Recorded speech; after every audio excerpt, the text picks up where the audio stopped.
मिल गया। स्नेहा ने दांत पीसते हुए बुदबुदाया। दुनिया जिसे आयरन लेडी और बिजनेस सेंसेशन कहती है, वो असल में इस अनजान मर्द की बाहों में पिघल रही है। रोज सिंघानिया, तूने मेरा घर उजाड़ा है ना, अब देख मैं तेरी इज्जत की धज्जियां कैसे उड़ाती हूँ। रात के सन्नाटे में जब रोज और राजवीर एक दूसरे से विदा ले रहे थे, गार्डन की झाड़ियों के पीछे छिपी स्नेहा के चेहरे पर एक शैतानी मुस्कान नाच रही थी। उसने अपने फोन का कैमरा जूम किया और राजवीर को रोज के माथे को चूमते हुए और फिर आरव को गोद में लेकर बेड तक ले जाते हुए हर पल को कैद कर लिया। सूरज की पहली किरण के साथ ही इंटरनेट पर धमाका हुआ। स्नेहा ने वो तस्वीरें एक फेक अकाउंट से वायरल कर दी थी। हेडलाइंस चीख चीख कर कह रही थी, क्या मिल गया रोज सिंघानिया के बच्चे का असली बाप, बिजनेस क्वीन का सीक्रेट रोमांस, कौन है ये मिस्ट्री मैन। जैसे ही रोज सोकर उठी और उसने अपना फोन चेक किया, उसके होश उड़ गए। हजारों नोटिफिकेशंस, न्यूज चैनल्स की डिबेट और भद्दे कमेंट्स की बाढ़ आ गई थी। लोग कयास लगा रहे थे कि रोज अब दूसरी शादी करने वाली है या फिर ये कोई और है। रोज का सिर चकराने लगा। उसे अपनी बदनामी का डर नहीं था, उसे डर था आरव का। वो नहीं चाहती थी कि उसका मासूम बेटा इस गटर जैसी मीडिया का हिस्सा बने। जब रोज ऑफिस पहुंची तो वहां का माहौल बदला हुआ था। एम्प्लॉयज आपस में कानाफूसी कर रहे थे। रोज का फोन लगातार बज रहा था। लंदन से दादाजी के कॉल्स, इंटरनेशनल बिजनेस पार्टनर्स के सवाल। वो अपने कैबिन में बैठी अपना सिर थामे हुए थी कि तभी दरवाजा खुला। आर्यन मल्होत्रा अंदर दाखिल हुआ। आज उसके चेहरे पर वो जिल्लत नहीं थी, बल्कि एक झूठी हमदर्दी का मुखौटा था। उसे लगा कि रोज इस वक्त कमजोर है और यही सही मौका है उसे अपने जाल में फंसाने का। मैम, मैंने न्यूज देखी, आर्यन ने बड़े ही नर्म और मखमली अंदाज में कहा। मुझे बहुत बुरा लगा। लोग कितने गिर चुके हैं, किसी की पर्सनल लाइफ को तमाशा बना देते हैं। रोज ने उसे ठंडी नजरों से देखा। अपना काम कीजिए मिस्टर मल्होत्रा, मुझे आपकी हमदर्दी की जरूरत नहीं है। आर्यन एक कदम और करीब आया। मैम, मैं समझ सकता हूँ, औरतों के लिए ये समाज बहुत जालिम है। आपको पता है, मेरी भी एक पत्नी थी, रोशनी। जैसे ही आर्यन ने वो नाम लिया, रोज के कान खड़े हो गए। उसने अपनी मुट्ठियां टेबल के नीचे भींच ली। आर्यन ने एक लंबी सांस ली और अपनी झूठी कहानी बुननी शुरू की। वो दिखने में उतनी ही बदसूरत थी जितनी आप खूबसूरत हैं। उसका चेहरा दागों से भरा था, पर मैंने उसे अपनाया। लेकिन उसने क्या किया? उसने मुझे धोखा दिया। वो किसी और मर्द के प्यार में पागल होकर मुझे छोड़कर भाग गई। यहाँ तक कि वो किसी और के बच्चे से प्रेग्नेंट भी हो गई थी। रोज के अंदर जैसे कोई ज्वालामुखी फट पड़ा। वही आदमी जिसने उसे कीचड़ में फेंका था, आज उसके सामने खड़ा होकर उसके चरित्र पर कीचड़ उछाल रहा था। वो भी उसी मासूम बच्चे के बारे में जिसे उसने मारने की कोशिश की थी। बस! रोज अपनी कुर्सी से बिजली की तेजी से खड़ी हुई। उसकी आवाज में वो कड़क थी कि आर्यन 2 कदम पीछे हट गया।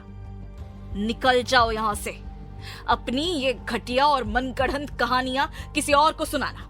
तुम जैसे मर्द अपनी नाकामियों को छुपाने के लिए औरतों पर इल्जाम लगाना बखूबी जानते हो। आर्यन हक्का बक्का रह गया।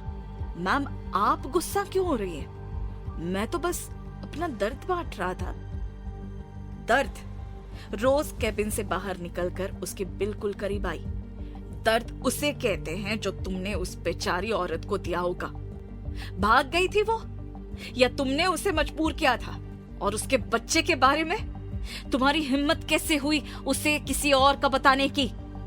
आर्यन को समझ नहीं आ रहा था कि रोज इतनी पर्सनल क्यों हो रही है। तभी कैबिन का भारी दरवाजा धड़ाम से खुला।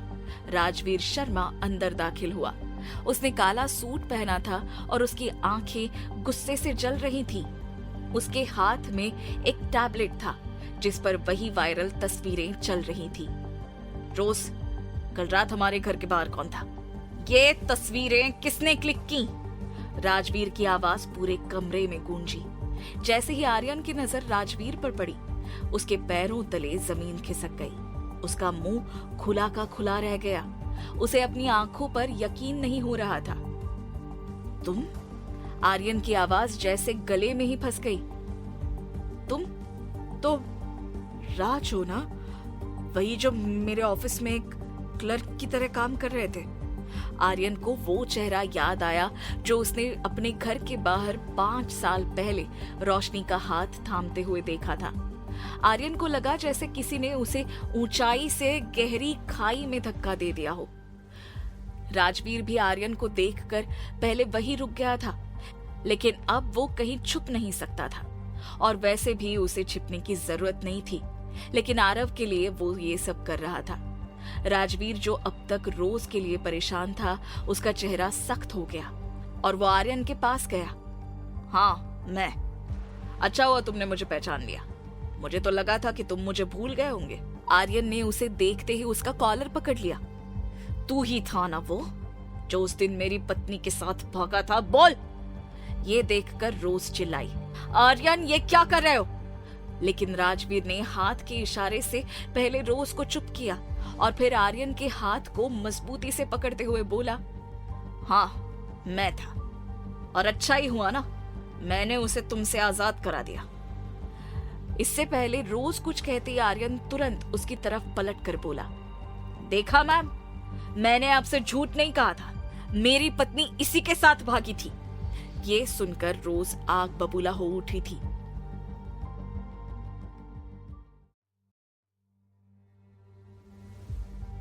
आर्यन मल्होत्रा की आंखों में खून उतर आया था। राजवीर का चेहरा देखते ही उसके पुराने जख्म हरे हो गए। उसने राजवीर का कॉलर ऐसे जकड़ा था जैसे उसे अभी मार डालेगा। तू निकल यहां से। तेरे जैसे आदमी को मैं अच्छी तरह से जानता हूं। तुम जैसे लोग पहले दूसरे की कंपनी में घुसते हो और फिर उसे ही खोखला कर देते हो। आर्यन जबरदस्ती राजवीर को केबिन से बाहर ले आया। सबके सामने वो सिंपैथी कार्ड खेलना चाहता था और बताना चाहता था कि वो शरीफ था। उसकी पत्नी ही बदचलन थी। उसने राजवीर को सबके बीच लाकर खड़ा कर दिया। तू ही था ना वो जो उस दिन मेरी पत्नी के साथ भागा था? बोल, कहां है वो बदसूरत रोशनी और वो बच्चा? वो तेरा ही था ना? आर्यन की चीख पूरे फ्लोर पर गूंजी। बाहर खड़े मीडिया के कैमरे जो रोज सिंघानिया का इंटरव्यू लेने आए थे, अचानक इस तमाशे की तरफ मुड़ गए। बाहर मौजूद हर पत्रकार के लिए ये ब्रेकिंग न्यूज का जैकपॉट था। वही रोज का दिल तेजी से धड़क रहा था। उसे लगा जैसे उसका अतीत उसके वर्तमान को निकल जाएगा। वो चिल्लाई, आर्यन ये क्या बदतमीजी है, छोड़ो उन्हें। पर राजवीर के चेहरे पर डर की एक लकीर तक नहीं थी। उसने शांत नजरों से रोज को देखा और हाथ के इशारे से उसे पीछे रहने को कहा। फिर उसने आर्यन के हाथ को अपनी कलाई से इतनी मजबूती से पकड़ा कि आर्यन की पकड़ ढीली पड़ गई। हाँ, मैं ही था। राजवीर की आवाज शांत थी, पर उसमें एक खौफनाक गहराई थी। और अच्छा ही हुआ ना कि मैंने उसे तुम्हारे जैसे जानवर से आजाद करा दिया। उसे तो खुदा का शुक्र मानना चाहिए कि उसे तुम्हारी इस गंदी जिंदगी से छुटकारा मिल गया। आर्यन पागलों की तरह हंसा और बाहर खड़े मीडिया की तरफ मुड़कर चिल्लाया, देखिए देखिए इस चेहरे को। ये आज कबूल कर रहा है कि इसने मेरा घर उजाड़ा। मेरी बीवी रोशनी, जो दिखने में एक बदसूरत बदनसीबी थी, उसे ये अपने जाल में फंसाकर ले भागा। रोज मैम, ये आदमी सिर्फ दूसरों का घर उजाड़ने के लिए आते हैं। मीडिया के कैमरे अब राजवीर और आर्यन के चेहरों पर जूम कर रहे थे। एक रिपोर्टर ने माइक आगे किया, मिस्टर मल्होत्रा, क्या आप वाकई कह रहे हैं कि ये आदमी आपकी पत्नी को लेकर भागा था? रोज ने देखा कि खेल बिगड़ रहा है। उसने अपनी घबराहट को एक ठंडे सोचे समझे बिजनेस माइंड के पीछे छुपाया। वो आगे बढ़ी और राजवीर के पास आकर खड़ी हो गई। उसने राजवीर की आंखों में देखा। वहां एक इशारा था। मिस्टर मल्होत्रा। रोज की आवाज अब किसी तेज चाकू की तरह कटीली थी। आप बड़े गंभीर इल्जाम लगा रहे हैं, पर मुझे एक बात समझ नहीं आई। अगर वो किसी के साथ भागी थी तो आपने पुलिस रिपोर्ट क्यों नहीं की? या फिर सच कुछ और है? आर्यन गुस्से में अंधा हो चुका था। उसे लगा कि वो रोज के सामने राजवीर को नीचा दिखाकर उसका भरोसा जीत लेगा। Police report? मैम, उस बदसूरत औरत के लिए मैं पुलिस के चक्कर काटा? वो तो एक बोझ थी। जिस दिन ये राज उसे लेकर गया, उस दिन मैंने चैन की सांस ली थी। राजवीर ने एक चाल चली। वो जरा सा मुस्कुराया। झूठ बोल रहे हो आर्यन, तुम डरे हुए थे। तुमने उसे घर से निकाला था क्योंकि तुम अपनी गर्लफ्रेंड स्नेहा के साथ रहना चाहते थे। बोलो, क्या ये सच नहीं है? गलत! आर्यन चिल्लाया। मैंने उसे इसलिए निकाला क्योंकि वो कैरेक्टरलेस थी। वो प्रेग्नेंट थी और मुझे शक था कि वो बच्चा मेरा नहीं है। पूरे ऑफिस में सन्नाटा छा गया। रोज ने एक कदम और करीब बढ़ाया। प्रेग्नेंट? एक गर्भवती औरत को तुमने अंधेरे में सड़क पर फेंक दिया, बिना ये जाने कि वो बच्चा किसका है? क्या एक पति इतना गिर सकता है? आर्यन मीडिया के सामने खुद को पीड़ित साबित करने की धुन में अपना आपा खो बैठा। हाँ, फेंक दिया मैंने, क्योंकि वो उस हालत में भी मेरे पैरों में गिरकर भीख मांग रही थी। मैंने उसे धक्के मारकर सीढ़ियों से नीचे गिरा दिया था। मैंने उससे कहा था कि जा मर जा इस सड़क पर। मुझे और मेरे परिवार को तेरी और तेरे उस नाजायज बच्चे की जरूरत नहीं है। जैसे ही ये शब्द आर्यन के मुंह से निकले, बाहर खड़े पत्रकारों के कैमरे फ्लैश करने लगे। पत्रकारों में सुगबुगाहट शुरू हो गई। कैसा आदमी है ये? अपनी गर्भवती पत्नी को धक्के मारकर निकाल दिया। आर्यन को अचानक एहसास हुआ कि उसने क्या कह दिया। वो हकबकाया। मेरा मतलब है, वो भागी थी। ये राज उसे लेके आया था। इसी की वजह से मैंने उसे निकाला था। अगर ये उस दिन वहां नहीं होता तो शायद मैं उसे नहीं निकालता। सारा कसूर इस राज का है। राजवीर ने राजसी अंदाज में अपनी शर्ट के कफ्स ठीक किए। उसने रोज की तरफ देखा और फिर मीडिया की ओर। सुना आप सबने? राजवीर की आवाज में अब बिजली थी। मिस्टर आर्यन मल्होत्रा ने खुद कबूल किया है कि उन्होंने अपनी प्रेग्नेंट पत्नी पर सिर्फ एक शक की वजह से जानलेवा हमला किया और उसे घर से बाहर निकाला। रही बात मेरी, तो मैं सिर्फ एक ऐसा इंसान था जिसने एक मरती हुई औरत को सहारा दिया। क्या किसी की जान बचाना गुनाह है? आर्यन का चेहरा पीला पड़ गया। वो मीडिया की तरफ हाथ हिलाने लगा। नहीं, ये मुझे फंसा रहे हैं। रोज आप तो समझने की कोशिश कीजिए। ये इसी तरह शातिर चाल चलता है और फिर लोगों को फंसा लेता है। जरूर ये आपके पास भी कोई खेल खेलने आया है। रोज चुपचाप आर्यन के पास आई और उसके कान में फुसफुसाई। तुमने खुद अपनी कब्र खो दी है आर्यन। कल तक दुनिया तुम्हें एक बिजनेस टाइकून की तरह जानती थी। कल सुबह दुनिया तुम्हें एक अपराधी की तरह जानेगी, जिसने अपनी गर्भवती पत्नी को मारने की कोशिश की। आर्यन के घुटने कांपने लगे। उसने राजवीर की तरफ देखा। तू कौन है? तू सिर्फ एक लड़का नहीं हो सकता। तूने ये सब प्लान किया है ना? राजवीर ने आर्यन की आंखों में झांका। मैं कौन हूं ये तुम्हें बहुत जल्द पता चलेगा। फिलहाल अपनी आखिरी रात चैन से सो लो, क्योंकि कल से मल्होत्रा नाम का कोई साम्राज्य इस दुनिया में नहीं बचेगा।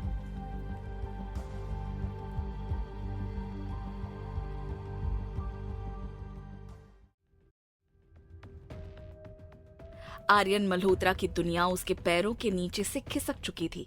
उसने जोश में आकर खुद ही कबूल कर लिया था कि उसने अपनी गर्भवती पत्नी को धक्के मारकर घर से निकाला था।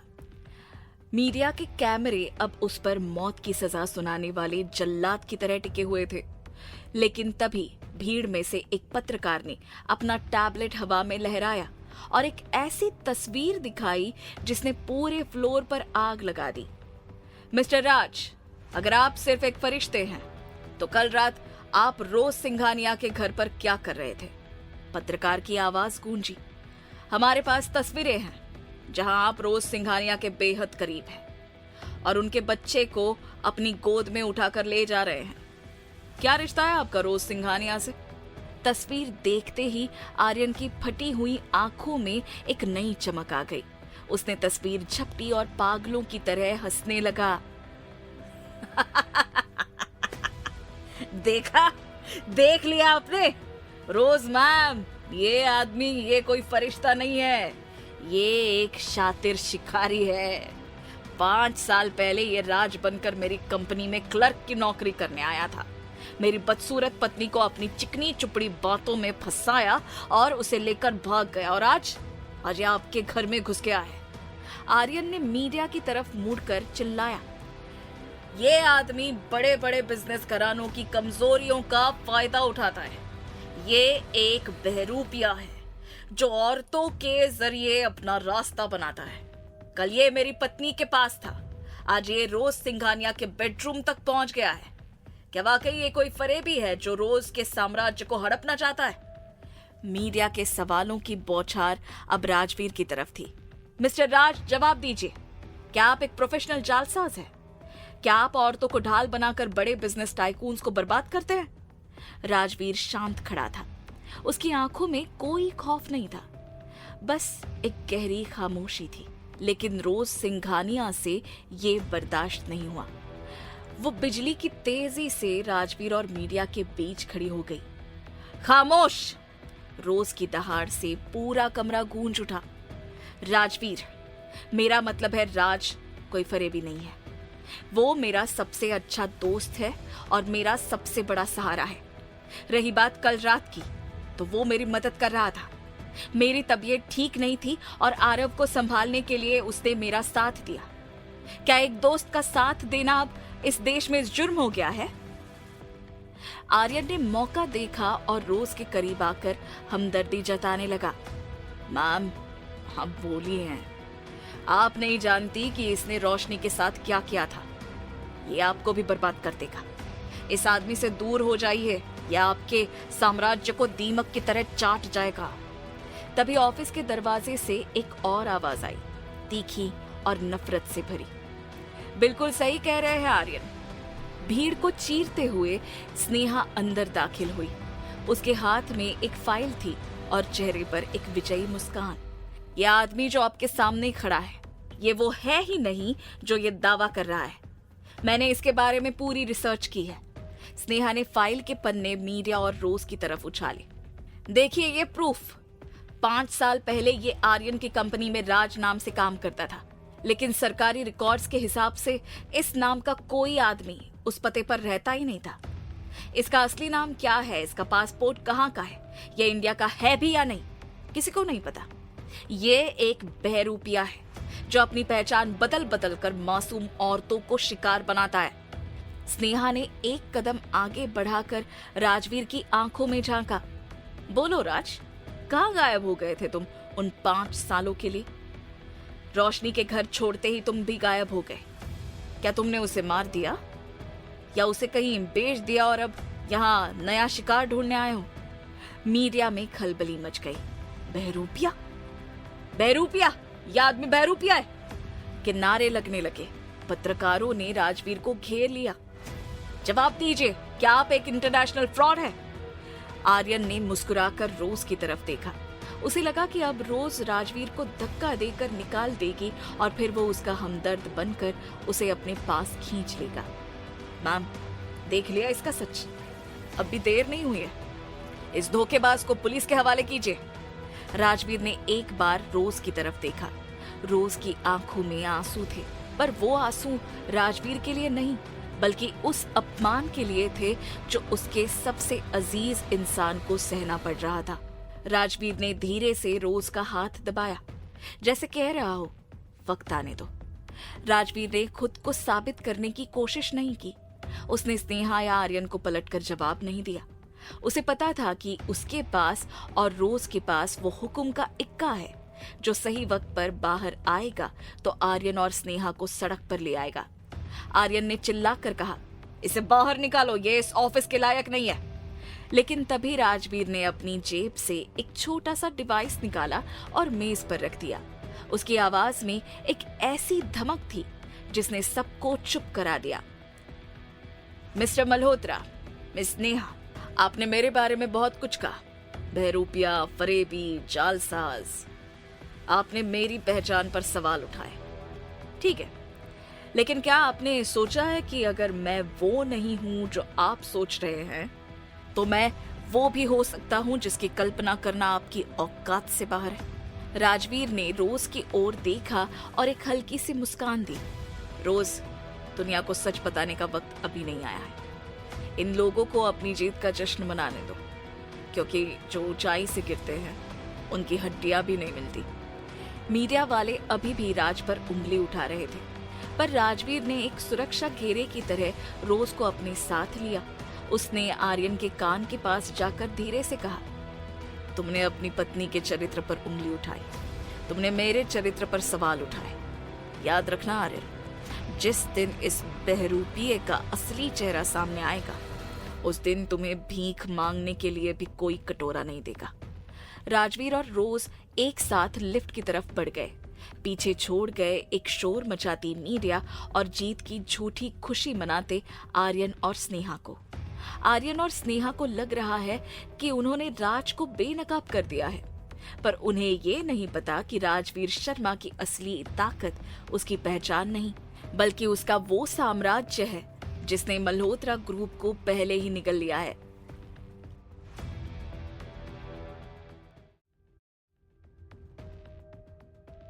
लिफ्ट के अंदर की हवा भारी थी। रोज की आंखों के सामने बार बार वही दृश्य घूम रहा था। कैसे स्नेहा ने राजवीर के चरित्र पर कीचड़ उछाला, कैसे आर्यन ने उसे बहरूपिया कहा। रोज ने धीरे से अपना चेहरा ऊपर उठाया और लिफ्ट के आईने में राजवीर को देखा। राजवीर बिल्कुल अड़ीग खड़ा था। उसकी रीढ़ सीधी थी और चेहरे पर एक डरावना सुकून था। राजवीर, रोज की आवाज सिसकी बनकर निकली। तुम उस वक्त भी चुप थे जब आर्यन ने तुम्हें क्लर्क कहा, और तुम आज भी चुप रहे जब स्नेहा ने तुम्हें अपराधी साबित करने की कोशिश की। क्यों तुम दुनिया को ये नहीं बता देते कि तुम कौन हो? क्यों मेरी वजह से अपनी इज्जत नीलाम होने दे रहे हो? राजवीर धीरे से मुड़ा। उसने रोज के दोनों कंधों को अपने मजबूत हाथों से थामा। उसकी आंखों में वो आग थी जो बर्फीली चट्टानों को भी पिघला दे। इज्जत कागजों और पासपोर्ट से नहीं बनती रोज, किरदार से बनती है। स्नेहा और आर्यन को आज अपनी जीत का भ्रम पालने दो। उन्हें लगने दो कि उन्होंने राज नाम के एक मामूली इंसान को हरा दिया है। जब कोई इंसान पहाड़ की चोटी पर पहुंचता है, तभी उसे नीचे फेंकने का असली मजा आता है। कल सुबह जब वो पहाड़ से गिरेंगे, तो उन्हें बचाने वाला कोई नहीं होगा। मल्होत्रा हाउस के ड्राइंग रूम में, जहां नीलामी के बाद आधे से ज्यादा फर्नीचर पर सील बंद के स्टिकर लगे थे, आर्यन और स्नेहा शैंपेन की बोतलें खाली कर रहे थे। स्नेहा के चेहरे पर एक कुटिल मुस्कान थी, जैसे उसने दुनिया फतेह कर ली हो। देखा आर्यन, इसे कहते हैं मास्टर स्ट्रोक। स्नेहा ने ग्लास लहराते हुए कहा, मैंने उस राज की पहचान को ही मिटा दिया। अब रोज सिंघानिया के पास कोई नहीं बचेगा। मीडिया उसे थू थू करेगी, बिजनेस वर्ल्ड उससे कट जाएगा, और आखिर में वो टूट कर तुम्हारे पास आएगी। आर्यन ने एक लंबी घूंट भरी और नफरत से बोला, वो राज 5 साल पहले क्लर्क बनकर आया था और मेरी पत्नी की हमदर्दी बटोर कर उसे भगा ले गया, और आज वो रोज का साया बना फिर रहा है। पर तुमने जो फाइलों का दांव खेला, उसने उसे बहरूपिया साबित कर दिया। अब रोज का साम्राज्य लड़खड़ाएगा और मैं उस गिरे हुए साम्राज्य का राजा बनूंगा। तभी आर्यन के आईपैड पर एक नोटिफिकेशन चमका। एक गोल्डन ईगल का लोगो स्क्रीन पर आया। ये यूनिकॉर्न ग्रुप का आधिकारिक ईमेल था। मिस्टर मल्होत्रा, आपके ग्रुप के बचे हुए एसेट्स और बकाया कर्जों के निपटारे के लिए आपको कल सुबह 10 बजे हमारे हेड ऑफिस आमंत्रित किया जाता है। हमारे ग्रुप चेयरमैन व्यक्तिगत रूप से आपसे मिलना चाहते हैं। आर्यन की आंखें फटी की फटी रह गई। स्नेहा, देखो, यूनिकॉर्न ग्रुप का मालिक, वो रहस्यमयी चेयरमैन जिसने आज तक मीडिया को अपना चेहरा नहीं दिखाया, वो मुझसे मिलना चाहता है। शायद उसे समझ आ गया है कि रोज सिंघानिया अब डूबता हुआ जहाज है। कल मल्होत्रा ग्रुप फिर से जिंदा होगा। उसी वक्त मुंबई की सबसे ऊंची इमारत के टॉप फ्लोर पर राजवीर अपने आलीशान पेंट हाउस की बालकनी में खड़ा था।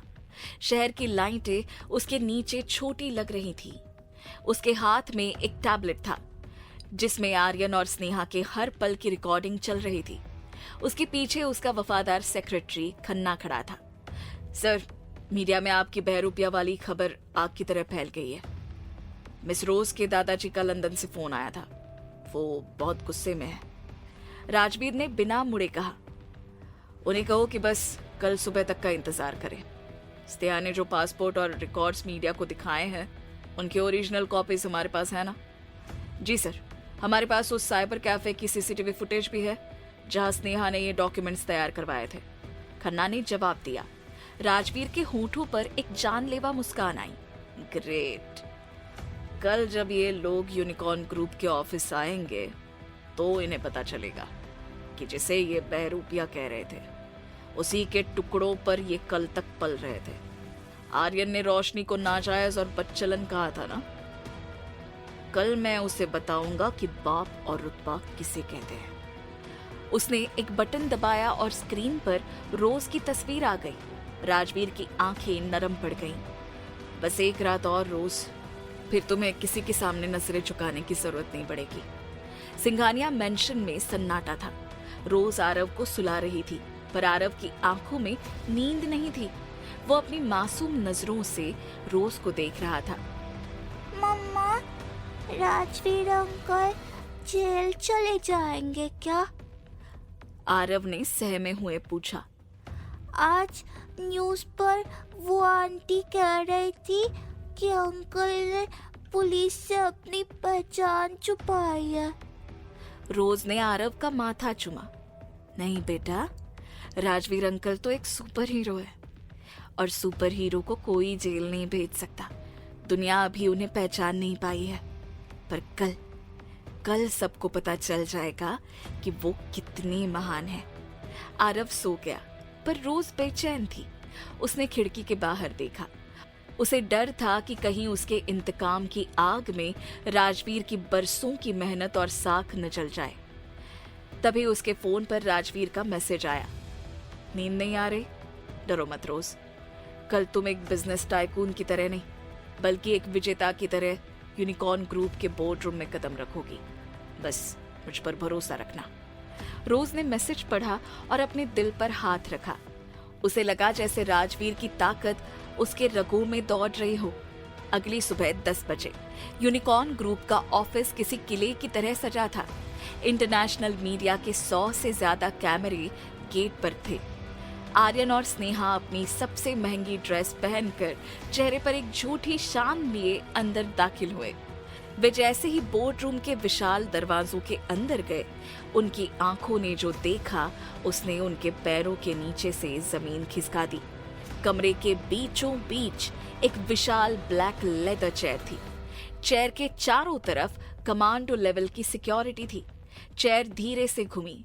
सामने राजवीर शर्मा बैठा था, पर कल वाला राज आज गायब था। उसने एक कस्टमाइज्ड इटालियन सूट पहना था। उसकी कलाई पर करोड़ों की घड़ी थी और उसके कोट पर यूनिकॉर्न का डायमंड जड़ा हुआ ब्रोच चमक रहा था। आर्यन हकलाते हुए चिल्लाया, तुम यहाँ कैसे? गार्ड्स, इस बहरूपिये को बाहर निकालो। ये चेयरमैन की कुर्सी पर कैसे बैठा है?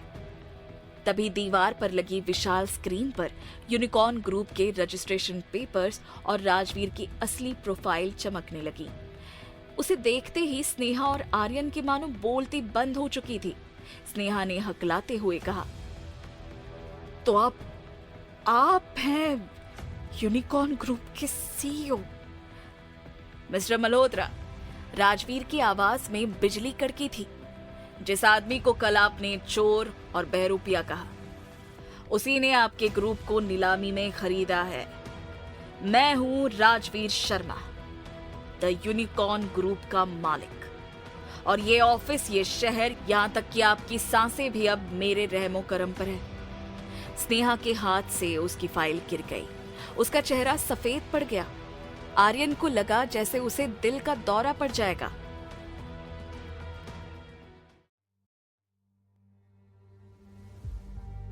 राजवीर शर्मा अपनी उस विशाल लेदर चेयर पर ऐसे बैठा था जैसे पूरी कायनात उसके इशारों पर नाचती हो। उसके कोट पर जड़ा यूनिकॉर्न का हीरा लाइट की रोशनी में आर्यन की आंखों को चुभ रहा था। स्नेहा के पैर कांप रहे थे। वो फाइल जो कल तक उसकी जीत का सबूत थी, आज उसके हाथों में मौत के वारंट जैसे लग रही थी। चेयरमैन, आप? स्नेहा की आवाज इतनी धीमी थी कि खुद उसे भी मुश्किल से सुनाई दी। राजवीर ने अपने टेबल पर रखा एक क्रिस्टल पेपरवेट घुमाया। हैरानी हुई? कल तक जो इंसान तुम्हारे लिए एक बहरूप पिया था, आज वो ही तुम्हारी किस्मत का फैसला करने वाला है।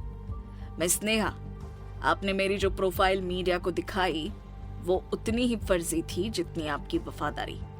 आर्यन ने खुद को संभालने की कोशिश की। उसका अहंकार अभी भी मरा नहीं था। वो एक कदम आगे बढ़ा और सीधे राजवीर की आंखों में झांका। ठीक है, तुम यूनिकॉर्न ग्रुप के मालिक हो, अरबपति हो, ताकतवर हो, लेकिन इससे मेरा सवाल नहीं बदलता।